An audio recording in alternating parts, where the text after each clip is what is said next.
Target fix চ্যানেলের পক্ষ থেকে সকলকে স্বাগত জানাচ্ছি। আশা করি তোমরা ভালো আছো, সুস্থ আছো এবং খুব ভালো করে প্রিপারেশন তোমাদের চলছে। আরও একটা দারুণ এবং ভালো খবর তোমাদের জন্য নিয়ে এসেছি, যেটা হচ্ছে নিউজ পেপারে যে এমপ্লয়মেন্ট নিউজের যে নোটিশটা বেরিয়েছিল এনটিপিসি গ্র্যাজুয়েট লেভেলের যে ভ্যাকান্সিটা, যেটার ফর্ম ফিল আপ হওয়ার কথা ছিল 14/9/2024 থেকে, আর যার শেষ ডেট ছিল 13/10/2024, এটার কিন্তু অফিসিয়ালি নোটিফিকেশন বেরিয়ে গেল, যেটা আরআরবি বিলাসপুর ওয়েবসাইটে এই মুহূর্তে আরআরবি বিলাসপুর ওয়েবসাইট থেকে এই অফিসিয়াল নোটিশটি বেরিয়েছে। যেটার ভ্যাকান্সি কিসের vacancy? TT, chief commercial cum ticket supervisor এবং স্টেশন মাস্টার লেভেল 6 এর জব।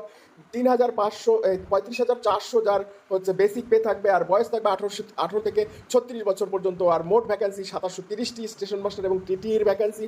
আর গুডস ট্রেন ম্যানেজার বা অর্থাৎ গুডস গার্ড এবং junior account assistant cum typist, senior clerk cum typist level 5 এর জব। বেসিক পে থাকবে 29,200 এবং বয়স কিন্তু সেমই। দুটো পদ মিলিয়ে মোট ভ্যাকান্সি 8,113টি ভ্যাকান্সি।